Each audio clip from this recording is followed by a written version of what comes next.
కాళేశ్వరంలో బోటింగ్ వెళ్తే మన ఫ్రెండ్స్ అయితే ఇలా చేస్తారు అనుకోలేదు మామ. అసలు ఏం జరిగిందంటే శివరాత్రి రోజు కాళేశ్వరంకి వెళ్ళామా, అక్కడికి వెళ్ళి చూస్తే బోట్లు అయితే పెట్టారు అవతల సైడ్ వెళ్ళి స్నానాలు చేయడానికి. మన ఫ్రెండ్స్ కూడా అలా సరదాగా బోటింగ్ చేద్దామంటే టికెట్లు తీసుకున్నాం. ఇక్కడ టికెట్ అయితే ఒక్కరికి 100 రూపాయలు ఉంది. మేమైతే నలుగురం వెళ్ళాం, అందుకే 4 తీసుకున్నా.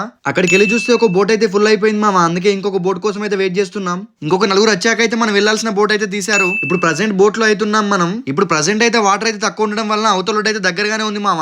అందుకోసం వీళ్ళైతే అలా రౌండ్ ట్రిప్ వేసినట్టు కొద్దిగా దూరం నుంచి తీసుకెళ్తున్నారు. ఇక్కడ బోటింగ్ అయితే బానే ఉంది మామ, ఫస్ట్ టైం వచ్చిన వాళ్ళైతే పక్కా ట్రై చేయొచ్చు. ఇప్పుడే మనం అవతల సైడ్ ఒడ్డుకైతే వచ్చేసాం. దీన్నే త్రివేణి సంగమం అంటారు. ఇక్కడ ఇటు సైడ్ అయితే బోట్లలో చాలా మంది వచ్చి స్నానాలు చేస్తున్నారు. మేమైతే బోట్ దిగేసి నీళ్లు చల్లుకుందామని కొంచెం లోపలికి వెళ్ళాం. ఇక దొరికిందే ఛాన్స్ అని చెప్పేసి మనోళ్ళు అయితే ఒకరి మీద ఒకరు నీళ్లు చల్లుకుంటున్నారు. ఎక్కువసేపు ఉంటే మనని కూడా తడిపేస్తారని చెప్పి నేనైతే బయటకు వచ్చేసా. అక్కడ కాసేపు అయితే స్పెండ్ చేసి మళ్ళీ రిటర్న్ అయిపోయాం. ఇలా బోటింగ్ చేసే వాళ్ళకైతే మంచి ఎక్స్పీరియన్స్ ఇవ్వడానికి ఈ అన్న వాళ్ళు అయితే అలా లాంగ్ నుంచి తిప్పుకొని తీసుకొస్తున్నారు. ఇప్పుడే మా రైడ్ అయితే కంప్లీట్ అయిపోయింది మా దర్శనంకి అయితే లేట్ అవుతుందని చెప్పి మేము ఫాస్ట్ గా వెళ్ళిపోయాం. ఇప్పటికైతే ఇంతే. వీడియో నచ్చితే లైక్ చేయండి, ఇన్స్టాలో అయితే ఫాలో చేయండి, యూట్యూబ్ లో అయితే సబ్స్క్రైబ్ చేసుకోండి. ఉంటా, బాయ్ బాయ్.